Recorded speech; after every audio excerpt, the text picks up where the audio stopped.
Hey, Amy from the blog blossominglife.com, and today I want to show you how to make really delicious sourdough muffins.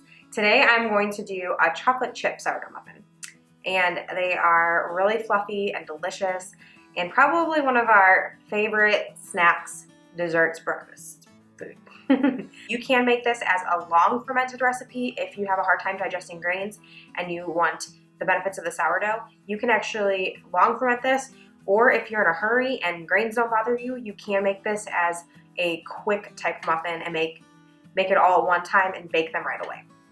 And so I actually started this yesterday. What you want to do is you want to use an active sourdough starter. An active sourdough starter is one that has been fed 4 to 12 hours before you're going to use it and is nice and bubbly.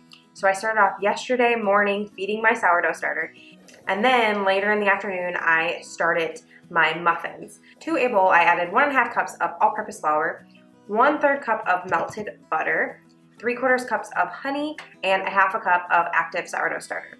And I just mixed it up and then covered it with a towel and let it ferment about 24 hours. You could do it as little as 8 to 12 hours. I usually do 24 because that is what my family can digest the best.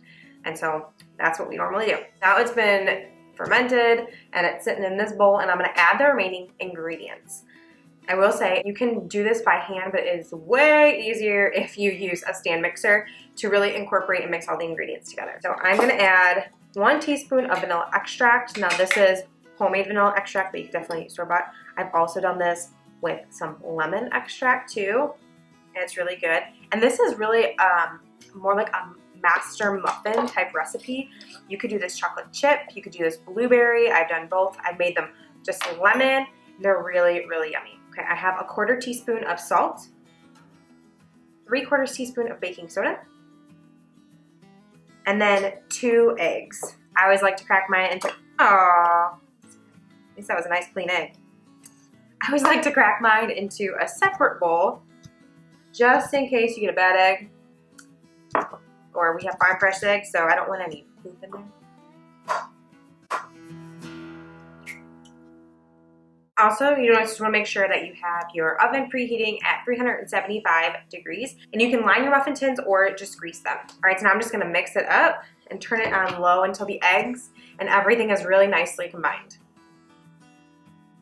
About midway through, I like to just turn it off and scrape down the sides and the bottoms to make sure there's nothing kind of stuck, because when you ferment your dough overnight, it really gets pretty stiff.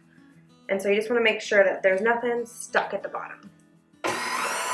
You will notice that the batter is still kind of lumpy, and that's okay. It's totally fine for it to be a little bit lumpy. Okay, so now the batter is mixed together, and I'm going to add the chocolate chips. I add about 1/2 cup to a cup, just depending on how chocolatey you like it.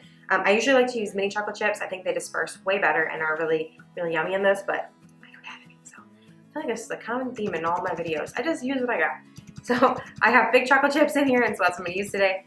So I'm just going to add the chocolate chips in, and then mix it on just slow for just a couple seconds.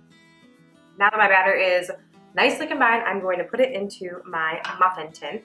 And I love using an ice cream scoop. It gives it like pretty much the perfect amount for each one. And it just makes it really simple.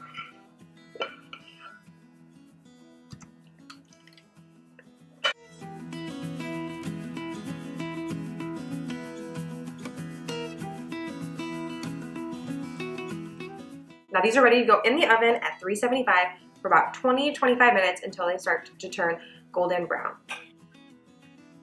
These muffins are totally done baking and they smell so good. And so I'm just gonna take a knife and I score it all the way around to make sure they come out nice and easy. This would be easier if you would use cupcake liners, but I'm trying to reduce a little bit of waste here and just baking them like this. And this works fine. So now I'm just gonna pop them out and serve. These taste really good with just a little butter or by themselves, usually how we eat them. And what I like to do is I save half for now and half I put in the freezer and to enjoy in a week or two.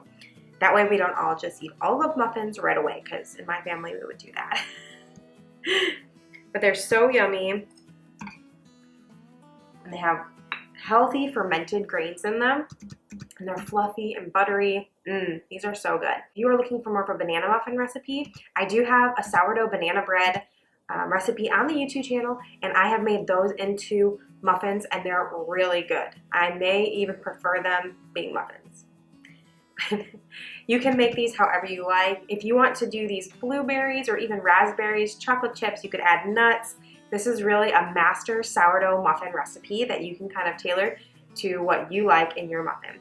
I really hope you enjoyed this tutorial today. If you are new to my channel, make sure to hit that subscribe button, like and share with your friends. I share 2 new videos every week on simple recipes, DIY projects, and natural products. Thank you for stopping by. I really hope you and your family enjoy these sourdough muffins.